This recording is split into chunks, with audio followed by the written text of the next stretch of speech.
What's good people? How are you? This be your girl Divine Karma coming in with a little evening, night chit chat, oracle message, whatever you want to call it. I send you peace, light, love, and harmony, as I always do about this time. Why? Because Divine Karma loves you, baby. Hope everybody's doing well. I'm doing great.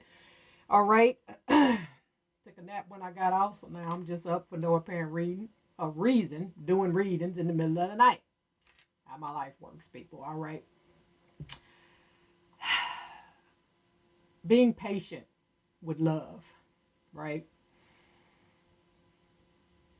Past traumas, past bad relationships, lessons learned, dealing with karmic folks and all that good jazz on your journey in this life can put a lot of people in the energy of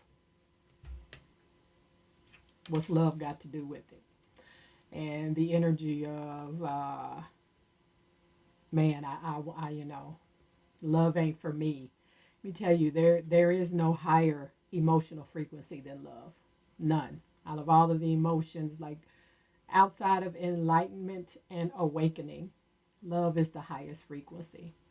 When you hear people say things like, love ain't for me, I don't, I don't need nobody, I'm good by myself.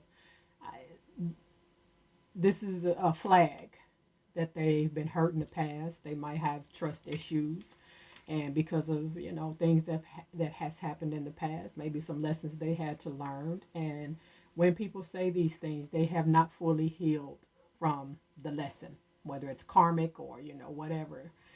Spirit speak to me, through me, and for me. They haven't healed from it. They haven't done the shadow work. They have not, uh, you know, went within, to acknowledge it, address it, and overcome it all together, spiritually, energetically, and emotionally. And this happens to the best of us. Being patient with love is a very, very difficult thing. It can be very, very hard when you've gone through some things. I'm speaking to myself.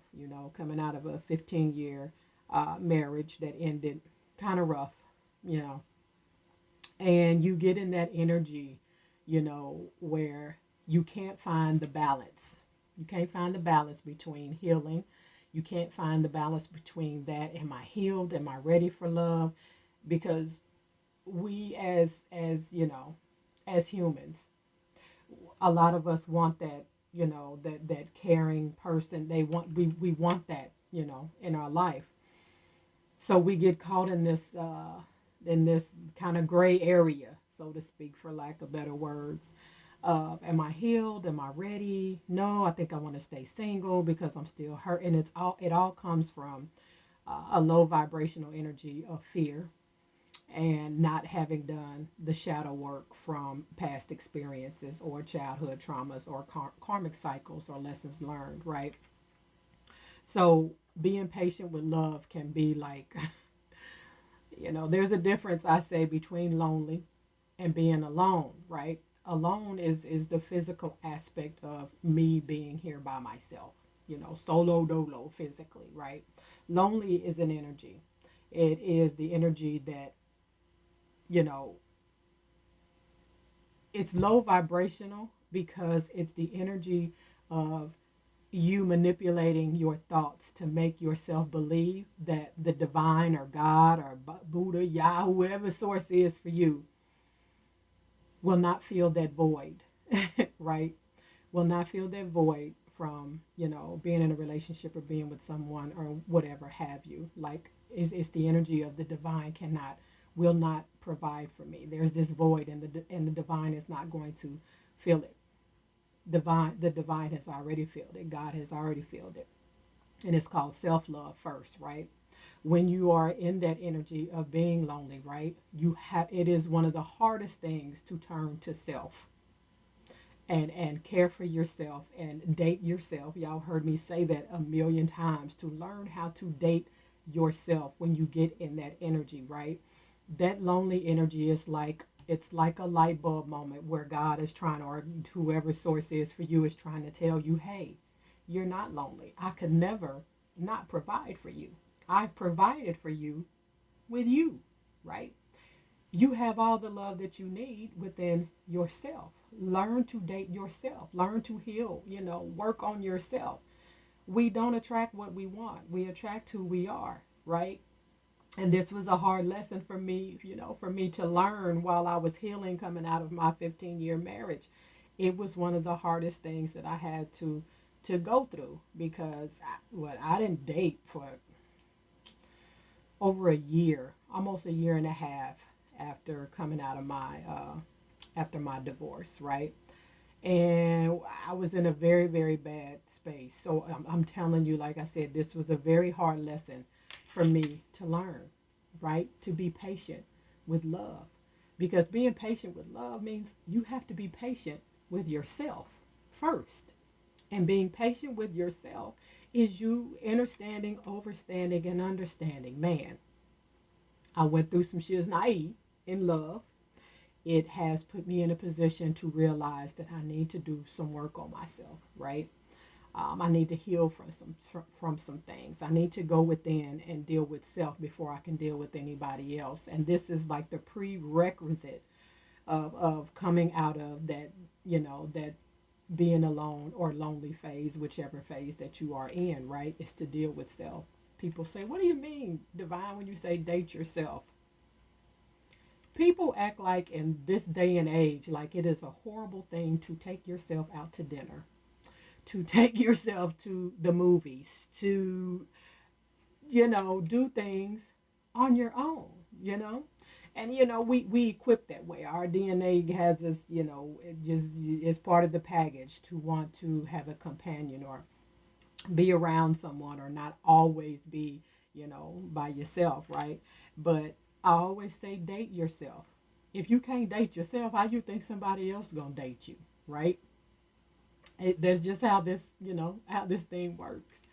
Being patient with love is being patient with God and self and the God in you and the goddess in you. You have to be patient. Divine timing. Everything happens in this life exactly when it's supposed to. And that's a hard pill for some people to swallow. You are born exactly when you're supposed to be. You transition exactly when you're supposed to, right? A snowflake does not fall without the universe or the divine knowing that it's about to fall. That's how this thing works. It's divine timing. So if you are still in that gray area of being patient with love and self and God, right? And that whole little package. If you are in that area of still being patient, it's because the divine has still got work for you to do, right? It's still some self healing to do. It's still some shadow work that you need to do on yourself. It's still, that energy of spending more time with yourself. That's what that means, right? And it also means that the divine is creating a situation for you. There's someone that you have to understand when things, when you're trying to manifest love in your life, but you're still having to work on self. While you're working on self, your guides and angels and God or the universe, whoever, working behind the scenes, trying to create the perfect, they know who is coming, but they got to create the perfect right. Everything's got to fall into place. This person might be somewhere else, so they've got to some kind of way make sure y'all end up in the same place at the same time. Like, these are all the things going on in the background that you don't see while you are, you know being patient with love. Let the divine do its thing, right? Get, like my brother always say, get out of the driver's seat and let your soul do the driving. Let your soul be in alignment with God and the universe and allow divine timing to take place. Trust me, when you do that, they make better decisions. It makes better decisions than we do. All right, this is your girl, Divine Karma. Y'all know the drill. I love you, and I love it when you love me back. I will see y'all on the next one. Peace.